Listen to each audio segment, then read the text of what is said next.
وہ ہے جو نبی کی سیرت سے آئی ہے، اس کا تو روزہ وہ ہے جو نبی کی سیرت سے آیا ہے، اس کی تو نماز وہ ہے جو نبی کی سیرت سے آئی ہے، اس کی تو زکوٰۃ وہ ہے جو نبی کی سیرت سے آئی ہے، اس کا تو حج وہ ہے جو نبی کی سیرت سے آیا ہے، اس کا کلمہ وہ ہے جو نبی کی سیرت سے آیا ہے، اس کی اذانیں وہ ہیں جو نبی کی سیرت سے آئی ہیں، اس کا نکاح وہ ہے جو نبی کی سیرت سے آیا ہے، اس کی طہارت وہ ہے جو نبی کی سیرت سے آئی ہے، اس کا وضو وہ ہے جو نبی کی سیرت سے آیا ہے، اس کی مسواک وہ ہے جو نبی کی سیرت سے آئی ہے، اس کا غسل وہ ہے جو نبی کی سیرت سے آیا ہے، اس کا تیمم وہ ہے جو نبی کی سیرت سے آیا ہے، اس کے لباس کی پاکیزگی وہ ہے جو نبی کی سیرت سے آئی ہے۔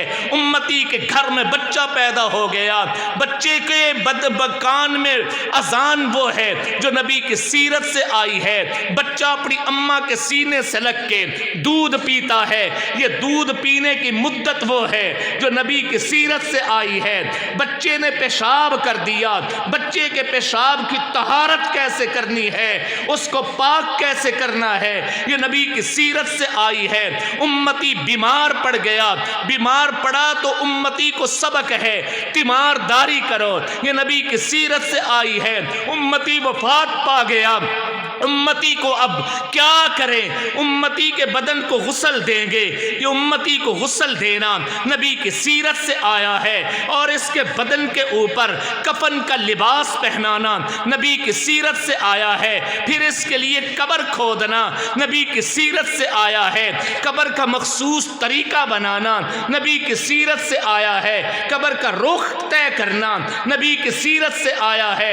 امتی کی میت کو آگے رکھ کے اس کے لیے نماز جنازہ پڑھنا نبی کی سیرت سے آیا ہے، نماز جنازہ کی 4 تکبیریں ہیں نبی کی سیرت سے آئی ہیں، نماز جنازہ ادا کر کے امتی کو قبر میں کیسے لٹانا ہے، اس کا رخ کدھر کرنا ہے، اس کے پاؤں کدھر کرنے ہیں، اس کا چہرہ کدھر کرنا ہے، نبی کی سیرت سے آیا ہے۔ اس کے اوپر مٹی کتنی ڈالنی ہے نبی کی سیرت سے آیا ہے۔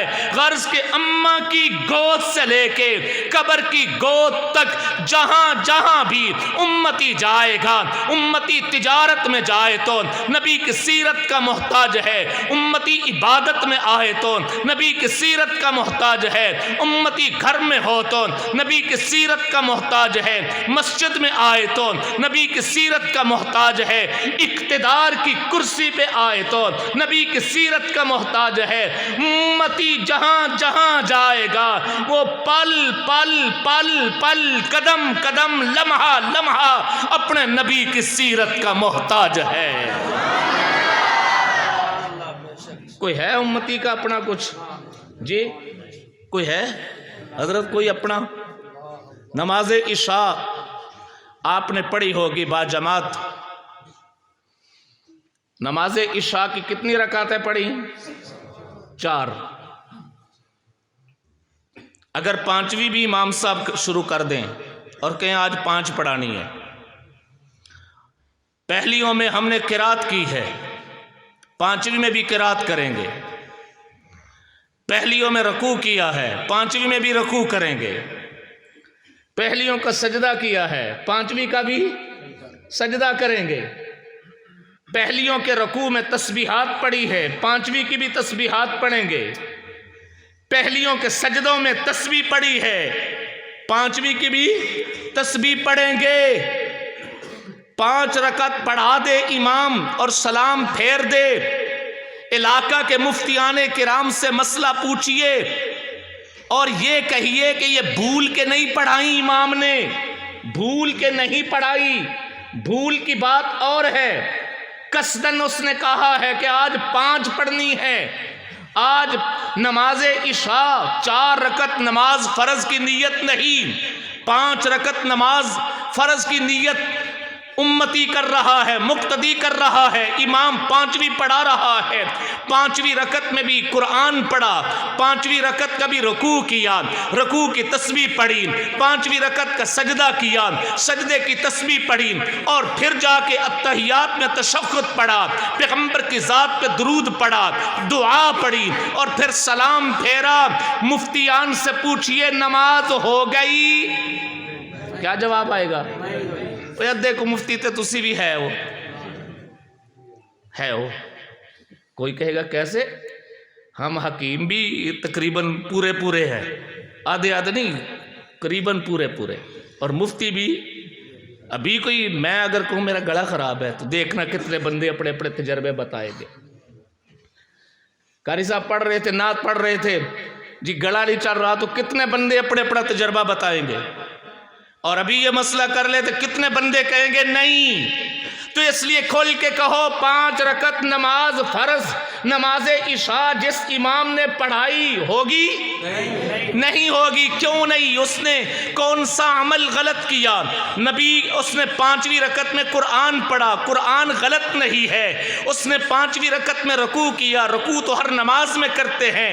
اس نے 5ویں رکعت میں سجدہ کیا، سجدہ تو ہر نماز میں ہوتا ہے۔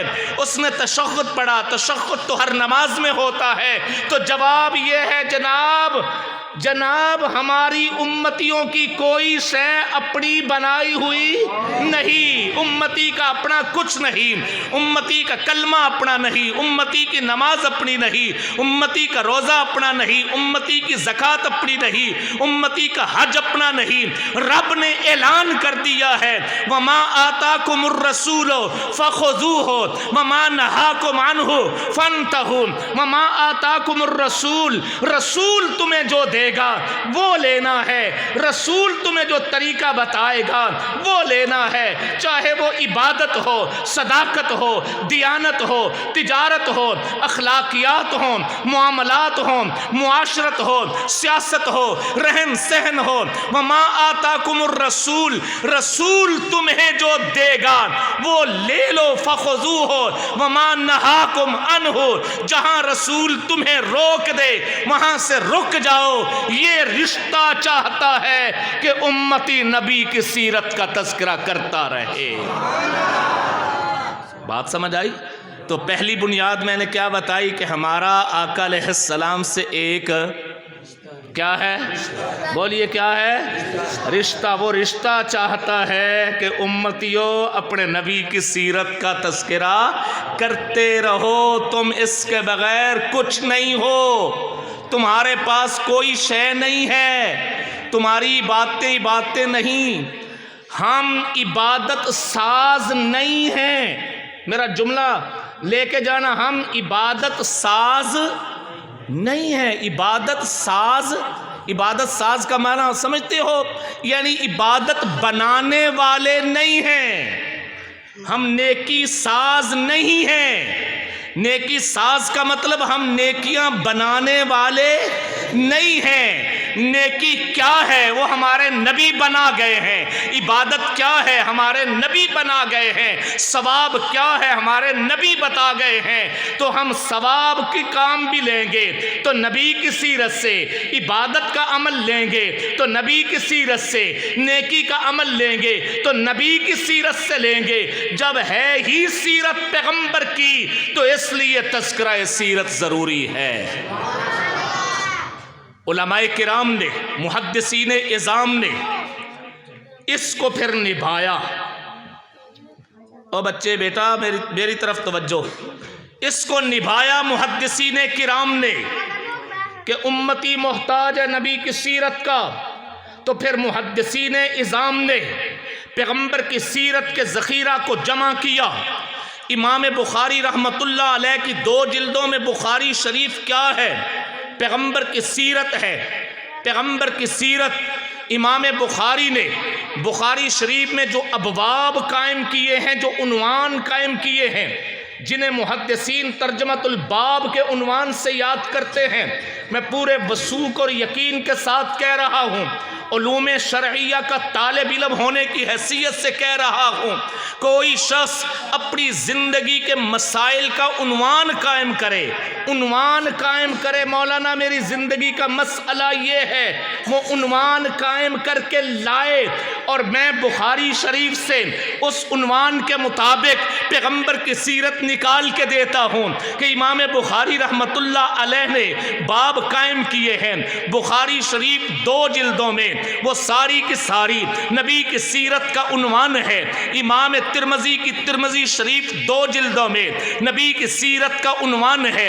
امام ابو داود کی ابو داود شریف 2 جلدوں میں پیغمبر کی سیرت کا ذخیرہ ہے۔ امام نسائی کے نسائی شریف پیغمبر علیہ السلام کی سیرت کا ذخیرہ ہے۔ امام ابن ماجہ کی ابن ماجہ شریف پیغمبر علیہ السلام کی سیرت کا ذخیرہ ہے۔ امام مسلم کی مسلم شریف 2 جلدوں میں پیغمبر کی سیرت کا ذخیرہ ہے، اور امام طحاوی کی طحاوی شریف پیغمبر کی سیرت کا ذخیرہ ہے۔ موطا امام مالک نے اور امام محمد نے جو موطئین جمع کی ہیں، موطا امام مالک ہو، موطا امام محمد ہو، یہ ساری کی ساری پیغمبر پاک صلی اللہ علیہ وسلم کی سیرت کا ذخیرہ ہے۔ تو رب تعالی نے امتیوں کو قدم قدم پہ نبی کی سیرت کا محتاج بنایا ہے، اس لیے تذکرہ سیرت ضروری ہے۔ پہلی بنیاد تو یہ ہے۔ دوسری بنیاد، تذکرہ سیرت اس لیے ضروری ہے کہ ہم جس پیغمبر کے امتی ہیں، اب اس پیغمبر کے بعد ہمیں کسی اور پیغمبر کی آس امید طلب بھی نہیں ہے۔ وہ نبی ہے بھی ضرور آخری ہے، پوری انسانیت کے پاس آخری اچانک ہے آخری۔ میں یہ آخری کے اوپر اس لیے زور دے رہا ہوں کہ ہم دنیا کے معاملات ہوں تب، عدالتوں کے معاملات ہوں تب، جب تک ہمیں کسی کے آخری ہونے کا یقین نہ ہو ہم ٹھہرتے نہیں، ہم رکتے نہیں۔ مثال دینا چاہتا ہوں، 2 آدمیوں کا جھگڑا ہو جائے، وہ دونوں آدمی اپنا مقدمہ لے کے کیس لے کے مولانا کی خدمت میں آ جائیں، مولانا ایک کے حق میں فیصلہ کر دیں، تو دوسرا کہے گا اپنے دل کو تسلی دینے کے لیے، میں نہیں مانتا، کیوں یہ کوئی آخری ہے، ابھی ان کے استاد موجود ہیں، میں ان کے پاس جاؤں گا۔ استادوں کے پاس چلا گیا، وہاں جا کے وہاں بھی فیصلہ اس کے خلاف آیا، تو کہتا ہے نہیں، یہ کیس تو عدالت کا ہے، عدالت ابھی باقی ہے، میں نہیں مانتا، عدالت جاؤں گا۔ وہ عدالت میں چلا گیا، نارووال سے فیصلہ اس کے خلاف آ گیا، وہ اب بھی کہتا ہے میں نہیں مانتا، یہ کوئی آخری ہے، ابھی ہائی کورٹ باقی ہے، تو وہ ہائی کورٹ کی طرف جائے گا اس امید پہ کہ جو آخری ہے وہ پہلے کو ختم کر دیتا ہے، جو آخری ہے وہ پہلے کو کل عدم کر دیتا ہے، جو آخری ہے وہ پہلے کو بدل دیتا ہے، جو آخری ہے وہ ترمیم کر دیتا ہے۔ لہذا پہلے کی قدر نہیں، پہلے کی وقت نہیں، پہلے کو میرے اوپر عمل کرنا واجب نہیں۔ ہائی کورٹ سے بھی اس کے خلاف فیصلہ آ گیا تو وہ اپنے دل کو پھر بھی تسلی دے کے یوں کہتا ہے میں نہیں مانتا، ابھی سپریم کورٹ باقی ہے، یہ ہائی کورٹ کا فیصلہ کوئی آخری فیصلہ ہے، کیونکہ اسے پتا ہے کہ اس سے اوپر کی عدالت اس فیصلے کو ختم کرنے کی مجاز ہے، اس کو کل عدم قرار دینے کی وہ قانونی طور پہ حیثیت رکھتی ہے۔ سپریم کورٹ سے بھی اس کے خلاف فیصلہ آ گیا، وہ پھر اپنے دل کو تسلی دیتا ہے یہ کوئی آخری ہے، میں نظر ثانی کی اپیل کروں گا، ہو سکتا ہے نظر ثانی کی اپیل میں پھر میرے حق میں فیصلہ آ جائے۔ وہ بھی اس کے خلاف چلی گئی، اب بھی اپنے دل کو تسلی دیتا ہے میں صدر مملکت کے پاس جاؤں گا، حاکم وقت کے پاس جاؤں گا، ہو سکتا ہے حاکم وقت پہلے سارے فیصلوں کو ختم کر دے تو وہ نہیں مان رہا. کیوں؟ اس لیے کہ وہ پہلے فیصلوں کو آخری نہیں مانتا. تو جب تک پیغمبر کی شریعت کو، پیغمبر کی سیرت کو آخری سیرت نہیں مانیں گے، نہ کلمہ باقی رہے گا، نہ ایمان باقی رہے گا، نہ اسلام باقی رہے گا، نہ توحید باقی رہے گی، نہ رسالت باقی رہے گی، نہ حج باقی رہے گا، نہ زکوٰۃ باقی رہے گی، نہ نمازیں باقی رہیں گی، نہ روزے باقی رہیں گے، نہ طہارت باقی رہے گی، نہ منبر باقی رہے گا، نہ محراب باقی رہے گا. پوری کی پوری شریعت پیغمبر کی سیرت سے ہے. ہم اسی کو آخری مانتے ہیں. یہی انسانیت کے لیے خدا کا اٹل آخری فیصلہ ہے. اس کے بعد کوئی در نہیں کہ جس کو جا کے ہم کھٹکھٹائیں. اس کے بعد کوئی عدالت نہیں جس کے دروازے پہ جا کے ہم اپیل کریں گے. اس لیے ہم پورے شرح صدر کے ساتھ، پورے یقین کے ساتھ، پورے وثوق کے ساتھ کہہ رہے ہیں پیغمبر کی سیرت آخری سیرت ہے. اس لیے اس کا تذکرہ ضروری ہے. اس لیے اس کا تذکرہ ضروری ہے. پہلی امتوں میں کتابیں آئیں، صحیفے بھی آئے. صحیفوں کی گنتیاں بھی ہیں. بعض روایات میں 313 صحیفے، بعض میں کمی بیشی بھی. لیکن آج ان کی زبانیں تک محفوظ نہیں. کس زبان میں صحیفہ آیا؟ تورات سریانی زبان میں اتری، آج سریانی زبان کوئی نہیں. انجیل عبرانی زبان میں اتری، آج عبرانی کوئی نہیں. حضرت داؤد کے جتنے بھی نغمے تھے وہ سارے کے سارے آج محفوظ نہیں. وجہ اس کی کیا ہے؟ کیا وہ خدائی پیغام نہیں تھا؟ لیکن ساتھ یہ بات بھی تھی، حضرت ابراہیم نبی ہیں مگر آخری نہیں، حضرت اسماعیل نبی ہیں مگر آخری نہیں، حضرت داؤد نبی ہیں مگر آخری نہیں، حضرت موسیٰ نبی ہیں مگر آخری نہیں، حضرت عیسیٰ نبی ہیں مگر آخری نہیں.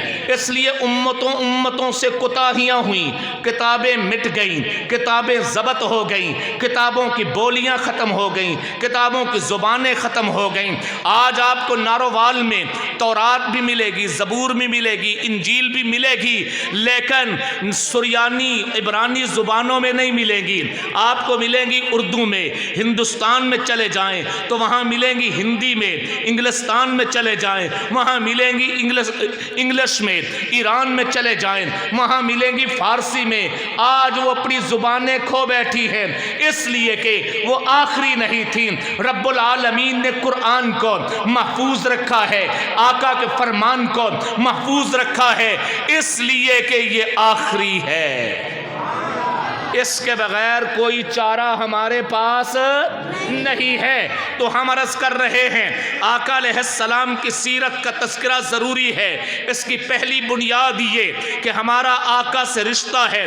وہ رشتہ چاہتا ہے کہ امتی ہر پل، ہر آن، ہر گھڑی، ہر لمحہ اپنے نبی کی سیرت کا تذکرہ کرے کیونکہ یہ محتاج سیرت ہے. اور دوسری بنیاد یہ ہے اس لیے تذکرہ سیرت کرے کہ آقا علیہ السلام آخری نبی ہیں سارے جہانوں کے لیے، آخری نبی ہیں سارے زمانوں کے لیے. سارے جہانوں کے بھی آپ نبی ہیں، سارے زمانوں کے بھی آپ نبی ہیں، کل کائنات کے آپ نبی ہیں، ہر مرتبے کے آپ نبی ہیں. زمانے کے لحاظ سے بھی نبوت آپ کی آخری ہے، مرتبے کے لحاظ سے بھی نبوت آپ کی آخری ہے، کمالات کے اعتبار سے بھی نبوت آپ کی آخری ہے. آپ کے بعد کوئی نبی نہیں، آپ کے بعد آسمان سے کوئی وحی نہیں. ہم کسی وحی کے منتظر نہیں ہیں، ہم آسمان سے کسی صحیفے کے منتظر نہیں ہیں، ہم کسی نئے نبی کے پیدا ہونے کے منتظر نہیں ہیں. اس لیے ہمارا تو سب کچھ ہی حضور ہے، ہماری تو کل کائنات حضور ہے، ہمارا تو کل جہاں حضور ہے، ہمارا تو ملجا حضور ہے، ہمارا تو مأوا حضور ہے، ہماری تو جائے پناہ حضور ہے. اس لیے تذکرہ سیرت ضروری ہے. تیسری بنیاد تذکرہ سیرت اس لیے بھی ضروری ہے کہ حضور نبی کریم صلی اللہ علیہ وآلہ وسلم کے ساتھ ہمارا امتی اور نبی ہونے کے ساتھ ساتھ ایک اور رشتہ بھی ہے، وہ رشتہ محبت و مودت ہے۔ اس رشتے کا نام رشتہ مودت ہے۔ آقا علیہ السلام ہمارے محبوب ہیں، ہم محب ہیں، ہمارا اور آقا کے مابین محبت کی تاریں جڑی ہوئی ہیں، محبت کے الہام ہیں، محبت کے پیغام ہیں۔ آقا علیہ السلام محبوب ہیں، ہمارے محبوب ہیں، اور جہاں محبت ہو محبت کی ڈیمانڈ ہوتی ہے، جہاں محبت ہو محبت کا تقاضا ہوتا ہے، جہاں محبت ہو محبت کا مطالبہ ہوتا ہے، تو آقا علیہ السلام کی محبت کا مطالبہ ہے۔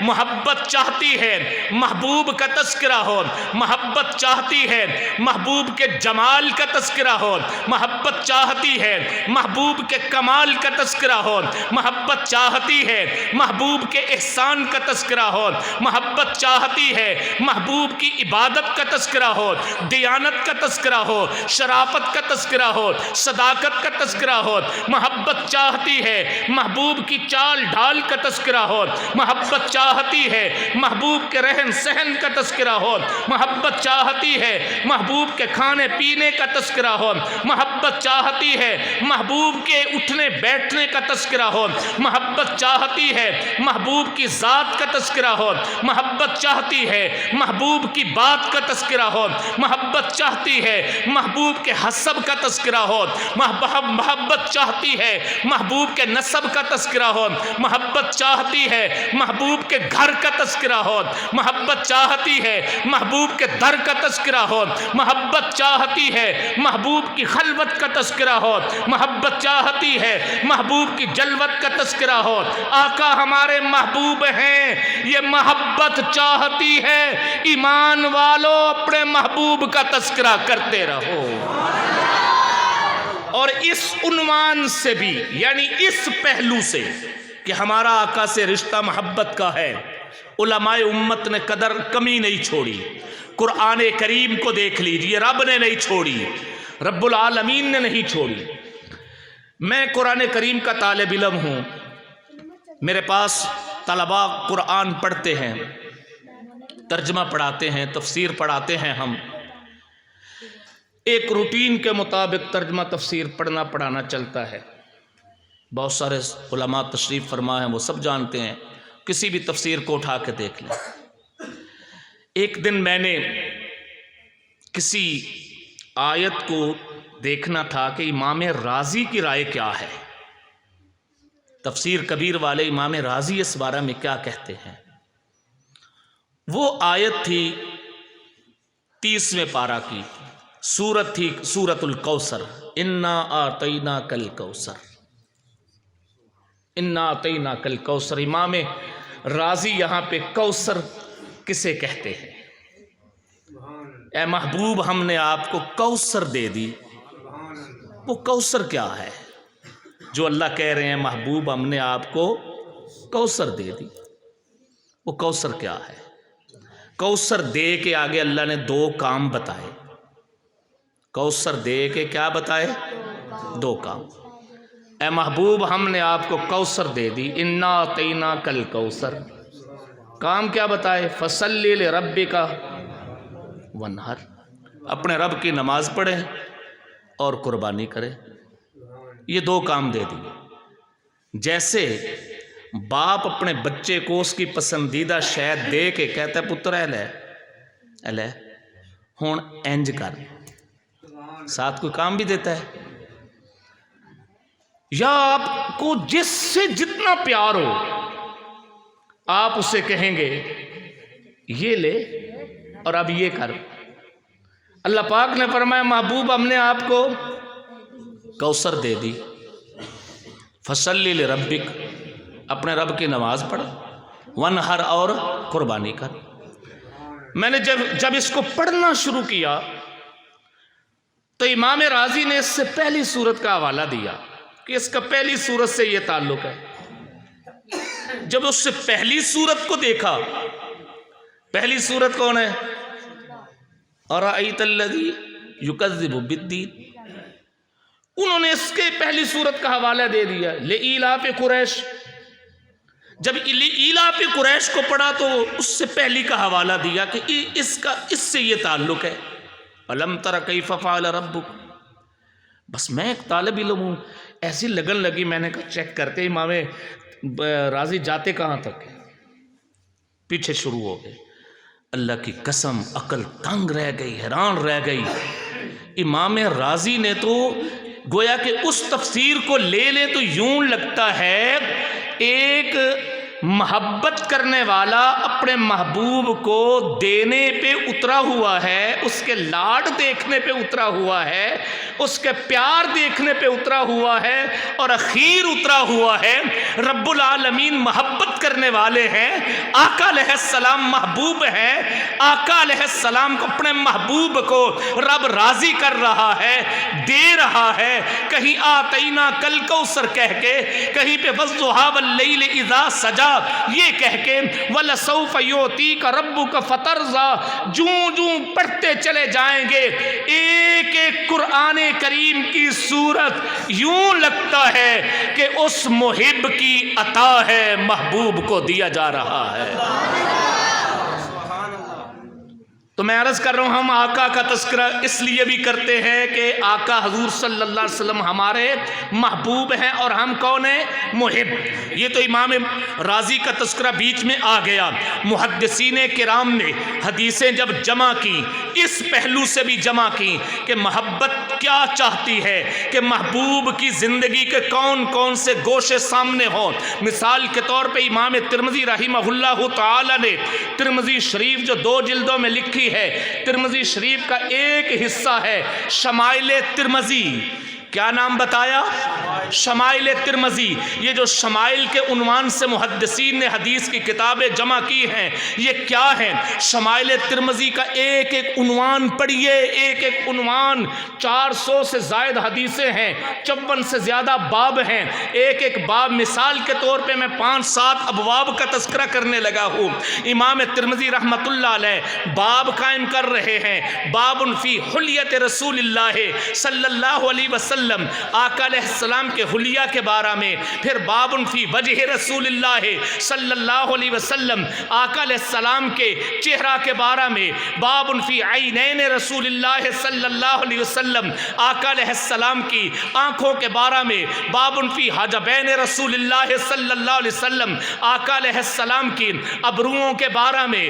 باب فی خد رسول اللہ صلی اللہ علیہ وسلم، آقا علیہ السلام کے رخساروں کے بارے میں.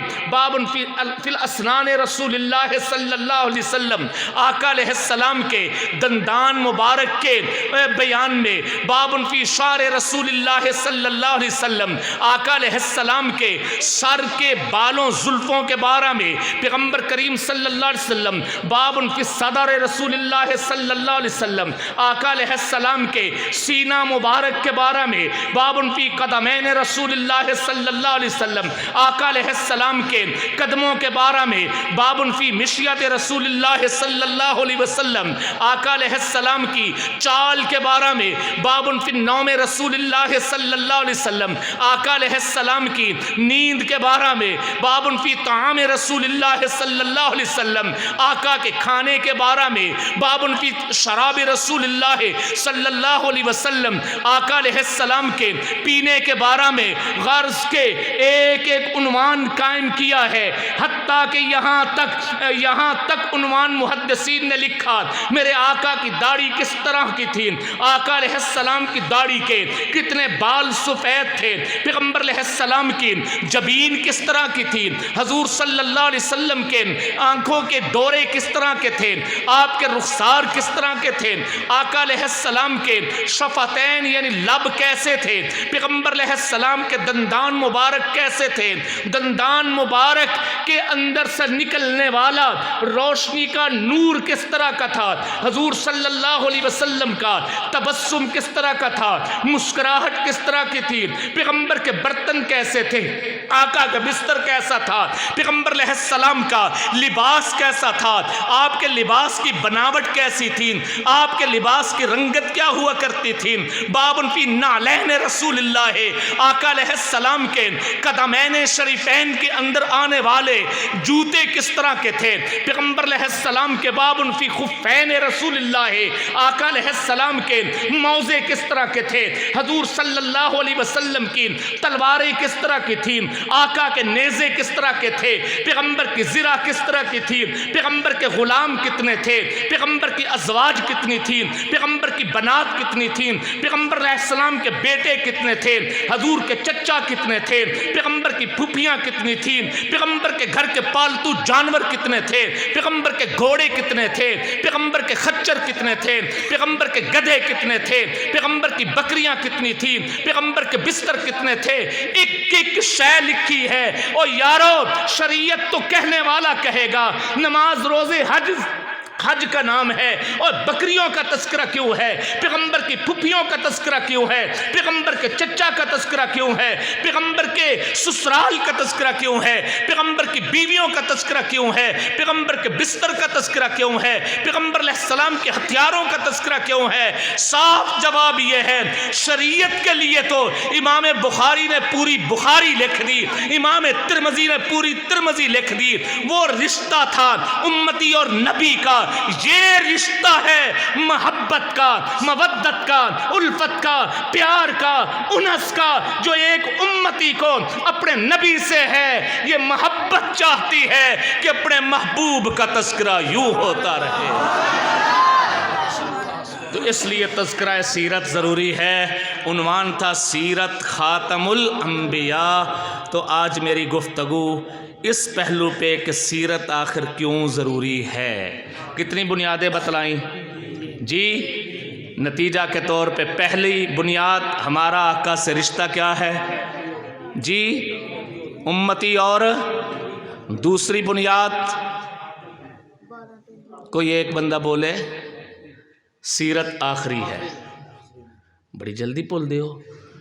تیسری بنیاد محبت کا رشتہ ہے۔ یہ بنیادیں ہیں تذکرہ سیرت کی۔ اللہ پاک ہمیں تذکرہ سیرت کے ساتھ تادم آخر قائم دائم رکھے۔ میں اسی کے ساتھ ہی اس کامیاب پروگرام کے انعقاد پہ مبارکباد پیش کرتا ہوں تمام دوستوں کو۔ عزیزم وقاص اسلم صاحب یہ میرے رابطے میں رہے، آپ کے پاس آنے کا ذریعہ بھی یہی بنے۔ اس بچے کی زندگی میں اللہ پاک اس نوجوان کی زندگی میں برکتیں پیدا فرمائے، والدین کی آنکھوں کا ٹھنڈک بنائے، علم اور عمل کی دولت سے مالا مال فرمائے، علم اور عمل کی دولت سے مالا